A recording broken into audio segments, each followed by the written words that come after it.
Hello, today I'll be looking at the company De Beers on the monopoly that they have withstood in the diamond industry. Their corporate strategy, they bought up majority of the land in the small area in South Africa. They did this to be able to go in and mine for diamonds more efficiently. Another one of their big strategies, which helps drive up their prices, is they control almost all of the supply of diamonds. So they can choose how much they want to sell, when they want to sell it, and who they want to sell it to. This pretty much allows them to charge whatever price they want within a certain realm, but they are the sole producer in the industry. They do a lot of single channel marketing. They just go direct to consumers. Their marketing strategy, they're famous for their slogan, "A diamond is forever." Since they hold the majority of the diamonds, they can ensure that the value remains constant throughout the years. They're kind of backing their diamonds like, hey, it's expensive now, but that value is going to hold for forever. Another thing that they really look at is marriage. Marriage is a big one, as when people propose, there's often a very expensive engagement ring that has a large diamond on it. The book also looks at long-term commitment. De Beers came out and stated that only spending 2 months of your salary on a diamond that you're going to have forever is not enough. And then they believe that people will spend a lot more than that 2 months salary on their diamonds, just because they understand how long-term of a commitment they are actually making.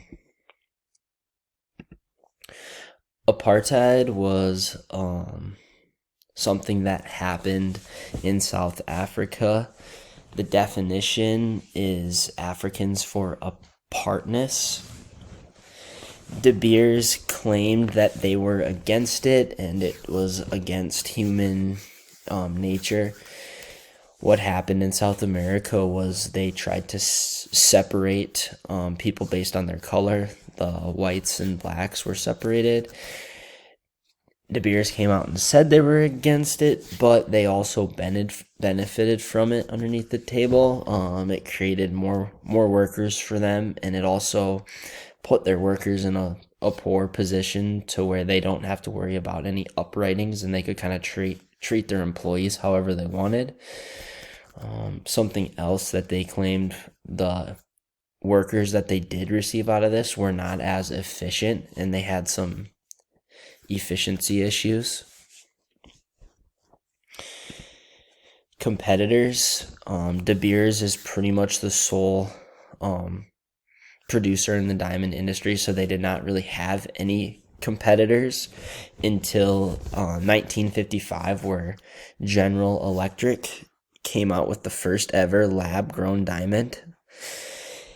This diamond was produced in a lab, and they could basically build the perfect diamond. They could do color, carat size, everything that the consumer wanted, and they could produce these at a lot lower cost. This threatened De Beers, as they were not able to charge whatever they wanted for their diamonds, because General Electric flooded the industry with these lab-grown diamonds.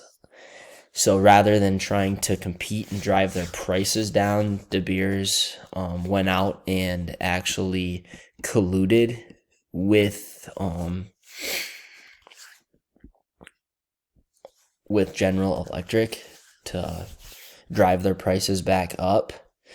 This is illegal in the United States. I believe in 2000 they were banned from selling in the United States until like 2004. They pleaded guilty on those charges, and then they brought back into the United States to sell across retail stores across America.